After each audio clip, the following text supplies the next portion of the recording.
through that a little bit. Well, it's kind of a pledge period, I would say. I met with the acting boss, Joe Colombo. You probably know that. Naturally. He was shot and seriously wounded, eventually died from the wounds back in the mid-'70s, early 70s, I would say, at the Italian American Civil Rights League march that we had in Columbus Circle. And a new boss took over. His name was Tom DeBella. Tom has passed on now. And after my father proposed me, I sat with Tom. And he said, Mike, I got a message from your father. He said, you want to become a member of our life. Is that true? And I said, yes. He said, well, from now on, 24 hours a day, 7 days a week, you're on call to serve the Colombo family. And to show you how serious that is, if you're by your mother's side and she's sick and dying and we call you to service, you have to leave your mother and come and serve us because we're number one before anything and everything. Wow. And they said, when and if you feel, you deserve this privilege, this honor, you prove yourself worthy of being a member, we'll let you know. Wow. So for the next, it's a serious commitment, guys. There's no doubt about that. And for the next year and a half, I was 22, I believe. Wow. I was in kind of like a pledge period where I had to do whatever I was told to do to prove myself worthy. And, could have been something very serious, could have been something very menial. There's a lot of discipline in that life, a lot of authority. You had to play by the rules. You had to pay attention. And it's kind of a indoctrination period. And, for me, it lasted a year and a half. For others, it lasted 20, 25 years. So you don't know how long it's going to be before you get the call or if you do get the call. And it's really up to them at that point. Wow. But I guess I proved myself worthy. And it was Halloween night, 1975, that I was called in with 5 other gentlemen. We all took an oath that night and became sworn, made members of the Colombo family. Wow. So of those 5, are they alive now? Are they in jail? Are they dead? I mean, how did those other classmates fare? Unfortunately, they're all dead. Wow. And all of them were murdered.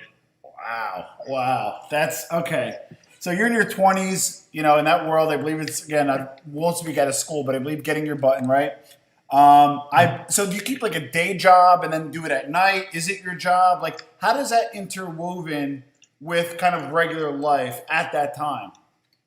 Well, no, I mean, it's a 24/7 commitment. The oath you take is very serious. You devote and dedicate your life under the penalty of death if you should violate, the rules or ever betray the life. And so it's you 24/7. Now, there's kind of I don't want to call it status, but you kind of find your own way in that life, meaning that, you're either an earner and you're earning for the family or you're around doing some of the grunt work, I would say. Yeah. And that's not to be offensive to anybody, but, if you're not an earner, you have to do something. Correct. And I would say in our family, we had 115 guys at the time, and probably 20 of us were really earning money for everybody else. So I kind of fit into that category. I found my way kind of early, and I was fortunate. I knew how to use that life to benefit me in business. So, I was more in that category. Not to say that, we all do what we have to do when we're told to do it. So it doesn't eliminate that in your life. But, for me, they wanted me to earn. And so I was very, very motivated to do the same because that's just who I was. Got it. Now, you earned, and we'll get into that in a moment. At New Theory, we're millennial focused, so this is pretty fascinating to a lot of millennials because they don't really know the mob kind of as we know it. Neighborhoods are not what it used to be, and it's not really on the TV as much as old Godfather and stuff. But you know the real deal. I grew up a little bit around it as well, being in New Jersey.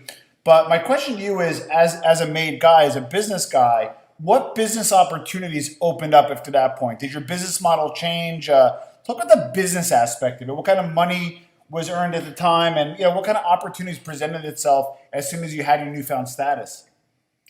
Well, it's not. I really didn't have a business model because I was young at that point, really just starting out. And when you're starting out in that life, you're on call to do so much, and you kind of keep your eyes open, your mouth shut, and you just observe. And so, there was the tradition.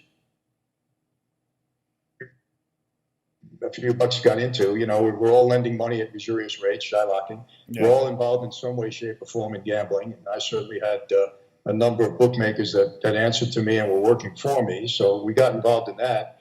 And then, I learned early on how to use the power of that life to benefit me in business. I got involved with the unions And I used the unions to my benefit, both in the contracting business and the restaurant business.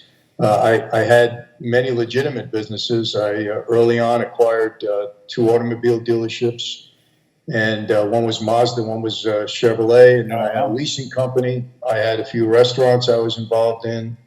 I ultimately got involved in the film business and had a production company. So I was very aggressive in that regard. And, then I had a number of things going on the street, the major thing being the gasoline operation that I had. So, and again, it's not like you select certain things. You just kind of find your way. And then if you got a head for business, you make